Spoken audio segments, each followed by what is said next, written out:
Hello guys, இது வந்து Monday evening எடுத்த வீடியோ. பட் வந்து டியூஸ்டே தான் வந்து போஸ்ட் பண்ணுவேன். ஏன்னா எடிட் பண்ணோம் இல்லைங்களா. இன்றைக்கி வந்து கொஞ்சம் மழை வர மாதிரி இருந்துச்சு ஈவினிங். ஸோ வந்து சுக்கு, ஏலக்காய், அப்புறம் இஞ்சி மூணுமே தட்டி போட்டு டீ தான் வந்து வச்சுருந்தேன் குடிக்கலான்னு சொல்லிட்டு. நான் வந்து டீ எல்லாம் எனக்கு பழக்கம் இல்லைங்க, எப்போயாச்சும் தோணும் போது தான் குடிப்பேன். ஸோ கிருத்திவிக்கும் சுதாவும் வந்துட்டு மார்க்கெட் போயிருக்காங்க காய்கறி வாங்கிட்டு வரதுக்காக. சண்டே வந்து மார்க்கெட் போகல. அதுக்குள்ளேயே நான் வந்து வாஷ் மிஷினில் கொஞ்சம் பாத்திரம் இருந்துச்சு, அதெல்லாம் க்ளீன் பண்ணிவிட்டு டீயை வந்து போட்டு வெளியே எடுத்துமே கொஞ்ச நேரம் பார்த்துட்டு குடிச்சிட்டு வந்துட்டேன். ஸோ கையோட வந்துட்டு கிளாத்ஸ் எல்லாம் ட்ரை பண்ணி வச்சுருந்தேன். அது எல்லா துணியும் எடுத்துகிட்டு வந்து மடித்து, அது எப்பயுமே நான் வந்து எடுத்துகிட்டு வந்து கும்பலெல்லாம் சேர்த்து போட மாட்டேன். அதை மடித்து அது இந்த இடத்துல வச்சுட்டா மட்டும்தான் எனக்கு வந்து அன்றைக்கி நாள் நல்லபடியாக போகும். இல்லைனா வந்துட்டு ஏதோ பெரிய வேலை செய்யாத மாதிரியே வந்து தோணும்.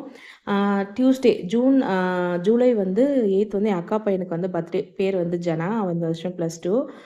அவனுக்கு கண்டிப்பாக ப்ரே பண்ணிக்கோங்க. அவனுக்கு வந்து நல்ல உடல் நலம் கிடைக்கணும், ஹெல்த்தியாகவும் இருக்கணும், அது மாதிரி வந்து எக்ஸாமில் நல்லா ஸ்கோர் பண்ணணும்னு சொல்லிட்டு. உங்களுக்கு யாராச்சுக்கும் பர்த்டே விஷ் பண்ணணும் அப்படின்னா வந்து கண்டிப்பாக கமெண்டில் சொல்லுங்கள். இந்த கூட்டு பிரார்த்தனைன்றது வந்து உண்மையாகவே வந்து ஒரு உடைக்க முடியாத ஒரு பிரார்த்தனை. ஸோ பாய், இன்னொரு வீடியோவில் பார்க்கலாம்.